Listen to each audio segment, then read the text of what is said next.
And this is video number 2, me driving BMW X6 40i xDrive on the twisty roads. I have my car in Sport Plus settings, the most dynamic setting for this car.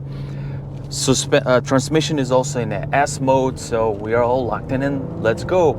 Now, for anyone watching for the first time, why I bring cars on the twisty roads, not just because I want to drive them on the twisty roads, but because this is the place where everything is put a little bit more to the stress, and that's where we get to see, most importantly, the balance of the car, its chassis, right? If somebody was to brake in front of us, like how would this car behave? And driving cars on the twisty roads is where you can unpack all of that. Now, with that said, let's discuss this BMW X6 xDrive 40i. Now, one thing I can say for sure is that this is a heavy car, right? It's a no-brainer. But here on the twisty roads, you see immediately how heavy this car is and how BMW is really trying to keep this weight, right, in the corner. Now, this has a sportier suspension, at least it feels sportier than the X5. So it's slightly lower to the ground, so that way it does feel like it's a bit more connected, right, than the X5. And of course, more connected definitely than the GLE 53 AMG. But let's see how it does the corners. Now we have a staggered tires. I'm really actually happy that we have 315s in the rear, because that's ultimately what really helps to keep this car in the corner. If we had worse tires, then this car would definitely understeer quite a bit. But instead, it is staying in. I'm not going fast at all. So definitely you can make this car slide. If you go like tiny bit faster, it'll slide. But one thing about BMW driving dynamics is how there's a little lean in the corner, and then it just flat, and it kind of slices that corner.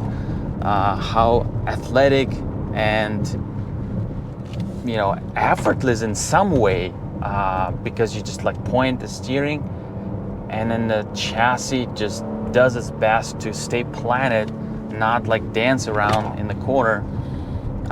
There's like one twist to the left, twist to the right, and the chassis responds quite well in these corners.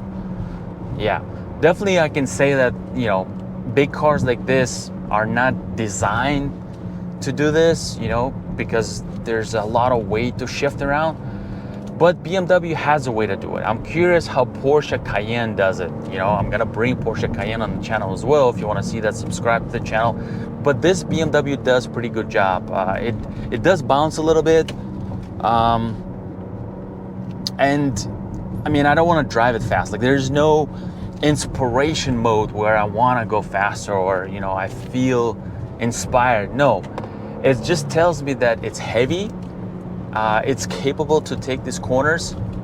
It'll do it. It'll stay through the corners. The rear tires will make sure they stick. There is a body lean, but as we go through the corner, the car will stay connected. So it's a very quick demonstration to just show you and then basically explain, more than show, is that the BMW driving dynamics is pretty good.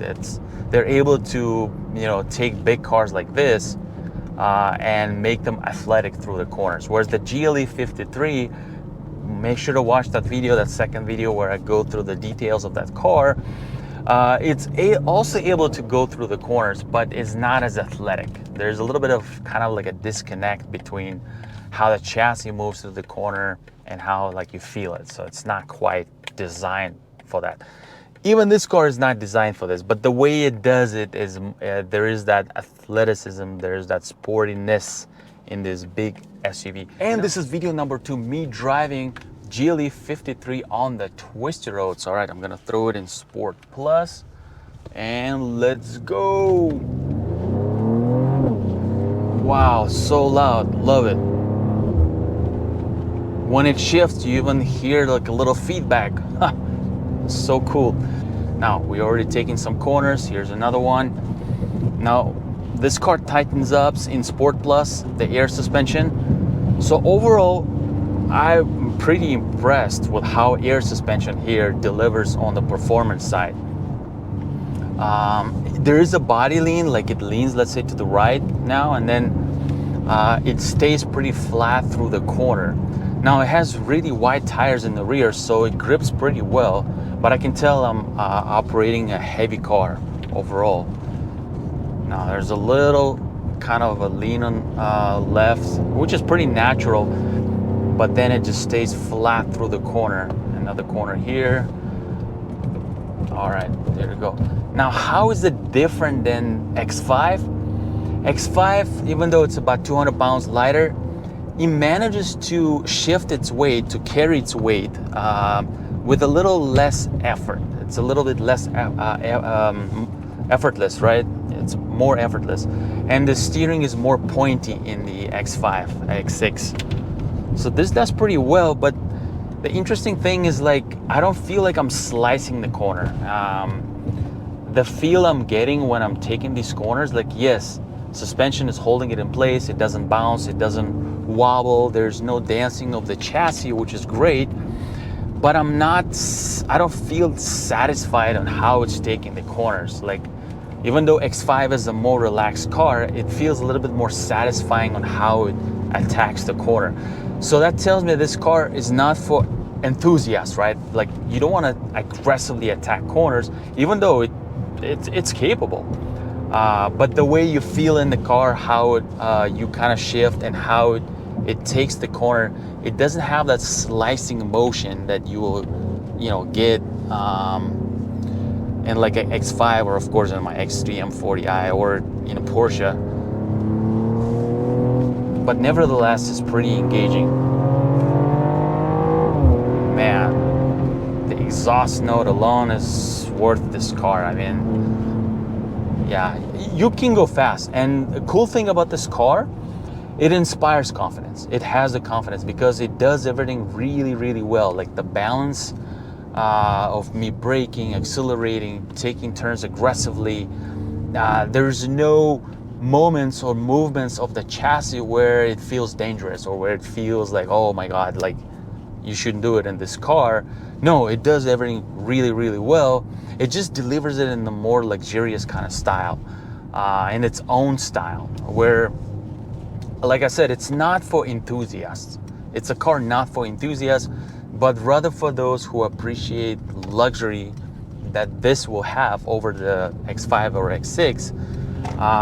And yet its air suspension will still deliver plenty of performance that is fun, that's playful. You can really have fun with this car on the twisty roads. And exhaust, my goodness.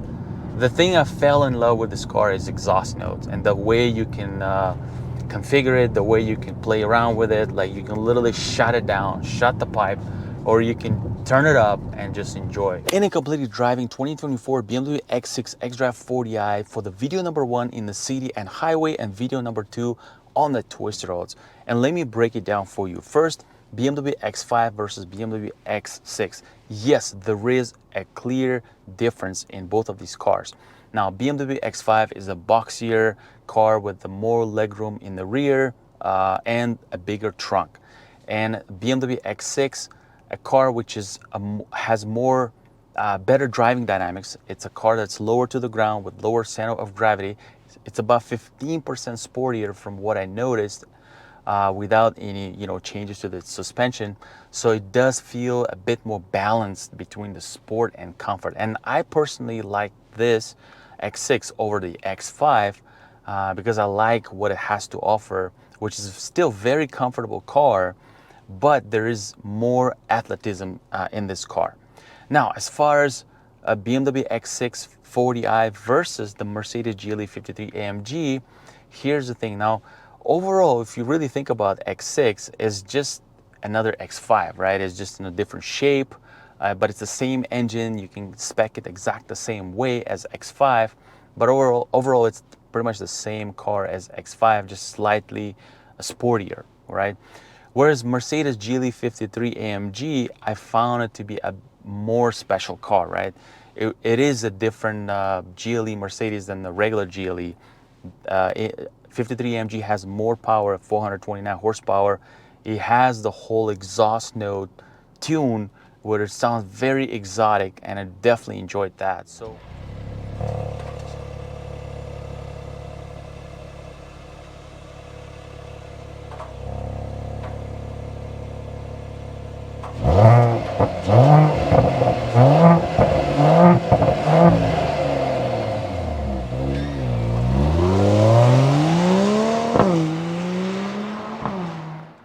I found in this segment of this SAVs, of this size, of this heavy SAVs, I found that I would enjoy the Mercedes experience more than the BMW experience. Now, what I'm trying to say is that I would enjoy that Mercedes has this very luxury cabin, air suspension, fairly good sound system, pretty good acceleration, right? And this very exotic exhaust note. So being in that luxury cabin versus I know BMW X6 has a much better driving dynamics, right? It will take better corners. It feels more pointy, but I wouldn't really be driving this car aggressive. You know, even the regular BMW 3 Series will handle much better than this X6 40i because it's lower to the ground, it's lighter, and it's kind of designed to do those things. Whereas this, it's like BMW's way to, you know, make big car handle well, which is great. You know, there's nothing wrong with that. But I found that maybe because I just turned 40 years old, I don't know, that I'll enjoy the Mercedes experience in this segment, like I said, more than the BMW X6. It doesn't feel as special. Maybe if there was a little more M Sport overhaul on this car, it would feel more special, but it kind of doesn't. So let me know what you think. These are my thoughts. If you want to, you know, see and what I said about the Mercedes GLE, make sure to watch this video. You can watch, there are a few videos that I posted, including me driving it on twisty roads. And if you want to watch the video about the X5, where I actually compared it to the X3 M40i, make sure to watch this video. And I'll catch you in my next video.